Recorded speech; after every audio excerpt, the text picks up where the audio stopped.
Hi, and welcome back to Focal Point on AFR Talk. Brian Fisher is my name. You are listening to Focal Point, the home of muscular Christianity on Conservative Talk Radio. Let me finish up one quick thing here.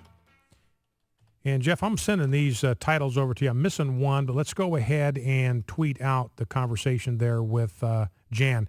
Now, we want to take some phone calls. 888-589-8840 is the number to call if you'd like to join the program. I'd like to get your take on whether you think my suggestion, Jan Morgan's suggestion, similar, that we need to do something dramatic with regard to the threat that Islam represents. You know, Representative Peter King was saying over the weekend we need to increase surveillance in Islamic community. Well, I agree with that. But that was the whole point of my column. You cannot watch them all. I've got a story here. No, it was a Saudi national. It was here on a student visa that flew the plane into the Pentagon back on 9/11. At that time, we had 5,579 Saudi nationals who were here on student visas, 5,579. Now, you would think if a Saudi national was the one that flew the plane into the Pentagon and killed 189 Americans. He was here on a student visa. You think that maybe, and I'm pointing the finger right at the Bush administration here. So people that think I just play favorites here, I'm not doing it. I'm guided by the truth. If the Republicans, the Bush administration, if they made a very poor decision, a foolish decision, I'm going to call them out on it. And here's an example. You would think that any right-thinking people would say, look, one of the hijackers was a Saudi national who was here on a student visa. Maybe we ought to tighten up on our student visa program, particularly with students from Saudi Arabia, when 15 out of the 19 hijackers on 9/11 were Saudi nationals, 15 out of 19.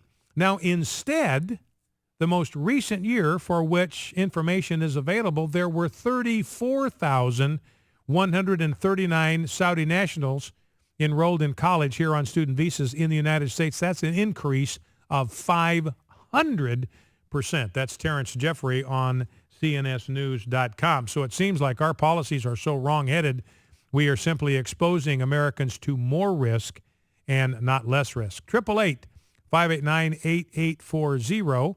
is the number to call, and we'd be glad to bring you into the conversation. I'd like to know what you think about the subject of Islamic immigration. You know, I mentioned that some very disturbing information now has come out that this older brother, and by the way, here's the other meme. The one meme that the media is going to try to convince us of is that these guys were lone wolves. They were acting on their own. There was no collusion here with anybody else. They were connected to a larger group. Even the Boston mayor is saying that. So get ready for that. This is what you're going to hear, is you're going to hear the media trying to paint the picture. These were lone wolves. This was a one-off, nothing to see here. We can't draw any conclusions about Islam from what these two loners did. That's what we're going to hear. But as I mentioned, the FBI is informing us that they're looking for a 12-member terrorist group, a sleeper cell group, that they believe has been in existence for several years and just now became activated. You know, one of the things I said in a tweet this morning is Islam itself is one giant sleeper cell. The religion of Islam is one big giant sleeper cell, because we never know when somebody who's inside that cell of Islam is going to become radicalized and start obeying the command of the Quran to kill infidels, which is you and me. So that's one meme, lone wolf.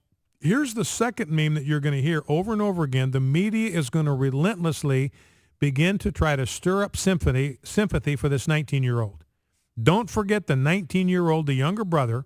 He's the one that put the backpack with the bomb in it at the feet of the 8-year-old. He is directly responsible for the cold-blooded murder of an 8-year-old boy. But the media is going to try to paint him sympathetically, that he was manipulated, he was controlled by his older brother, who had a Svengali-like influence over him. Well, don't forget, nobody put a gun at his head and ordered him to put that bomb at the feet of that 8-year-old boy. That was a decision he made entirely on his own. But expect to see all kinds of sympathy being stirred up for him. He was young. He was immature. He didn't know what he was doing. He was under the influence of his brother. How horrible it must have been to be in his place and to generate all of the sympathy for him. He was a nice kid.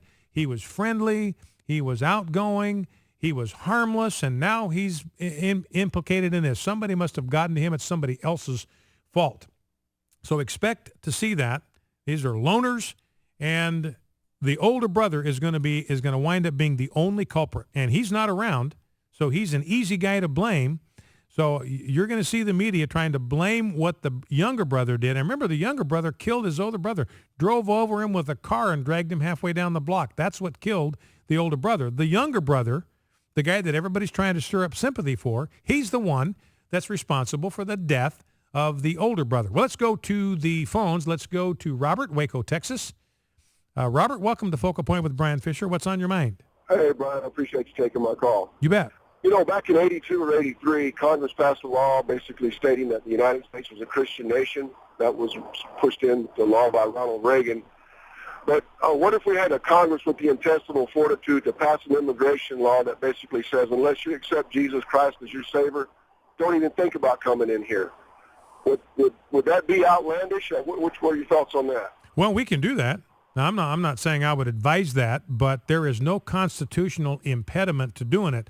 What I think the direction that we ought to go, and you know, Jan suggested this, if somebody believes in a totalitarian anti-American ideology, they should not be allowed into the United States of America. I think that's the place to start here. So if you've got a totalitarian anti-American ideology, if you're a Marxist, if you're a socialist, if you're a communist, if you're a Muslim, we are not going to allow you into our country because we do not believe in totalitarian form of government. You do. We want people that are willing to embrace American values. You obviously are not in a position to do that because your God teaches you to kill us. So we're not going to be able to make room for you in our country. You know, and you think about these guys were here as refugees. We gave them asylum. Now, Chechnya is an almost exclusively Islamist nation. So it's one of the 56 countries in the world, or 57, that's almost exclusively Islamist. And my conviction is this. Look, if a Muslim needs asylum, if they need refuge because they're in danger in their own country, they do not need to come to the United States. There's 56 other Muslim nations, and we ought to expect them to provide asylum for fellow Muslims who are at risk. All right, Robert, listen, I appreciate that. You know, and I think it's time for us to think boldly and think out of the box. Let's go to Craig, Richmond, Virginia. Craig, welcome to Focal Point with Brian Fisher. What's on your mind? Okay, well, just a couple of things. One, I think I'm agreeing with that lady. If the people in Massachusetts had a lot more than were armed, I don't think the terrorists would have been so would really have maybe picked that state as a target. Well, you know, you had a lot of people speculating. I bet there's a lot of people in Boston wishing they had a gun today. Other people saying, boy, I bet there's a lot of people in Boston wishing they had an AR-15. And you think about that guy, I mean, it was crazy. And they probably didn't have a gun. You know, Massachusetts has some of the strictest gun laws in the country. So these guys broke every gun law that exists in the state of Massachusetts. That proves that gun laws just don't stop bad guys that want to get guns. It's ridiculous to think that laws are the solution to that problem. But, you know, if the guy had a gun and had any experience, he's not going to go out and check under the tarp of a boat unarmed when this guy's been blowing people away. You know, I mean, so and that's why he ran like a scalded rabbit back to his house, because he had no means to defend himself if the guy in the boat started shooting at him. Well, I hear what you're saying there. I guess the only thing that would have been in my mind, I got to support the guy for what he did. Yeah. Because call 911. Because I think that you know, the guy in the boat could have had an IED, and I guess, you know, maybe I'm thinking too much about self-preservation or something. Yeah, but I might have run back into my house too. You know, yeah, and I got no problem. I mean, because there was some question whether he had a suicide vest. His brother did. There's no reason to think that he wouldn't have had a suicide vest. You know, it turns out that he didn't, but you don't know that, and so I could easily see him backing off and you know, with a gun so that if he comes out of the boat, giving him some kind of a warning, sending somebody inside to call 911 and standing there so the guy can't run away so we know where he is. But anyway, it's hard to blame the guy. It's a panic situation. He obviously realizes what he's dealing with, and it resulted in the guy getting captured, so you got to give him kudos for that. Oh, yeah. All right, Craig, listen, thanks for the call. Let's go to Hector in Florence, South Carolina. Hector, welcome. What's on your mind? Yeah, Brian, I'll be as quick as I can, but I may not get through. Listen, to start with, Satan himself wants our country to be a third world country and to be broken down as possible, however which way it takes. I'm going to tell you why. Christianity and outreach of Christianity to the world mainly comes from the United States, correct? That's correct. Now, he's been seeking and looking for people to work through, to have his cronies work through to deliver what he wants. So, okay, well, again, the church has not been enforcing the victory Jesus Christ has given us to enforce over the years, and that's given a lot of inroads to a lot of different things getting out of control. Secondly, the wicked are going to look after the wicked. Thirdly, when selfishness and self-centeredness comes into play, whether it's voting for a politician or a president or whatever, that makes it more complicated. We're suffering from heart judgment. And the Satan will use Islamists, he'll use Mexicans, he'll use whatever he can use to continually tear us apart. Okay? Well, listen, Hector, we are up against a hard break, but I appreciate what you're saying. And, Hector, drawing our attention to the fact we're really dealing with hard issues here, that ultimately we're involved in spiritual warfare. We're up against an unseen diabolical enemy, Satan, that wants to destroy the United States and will use, as Hector said, any tool at his disposal to carry it out. He's the real enemy.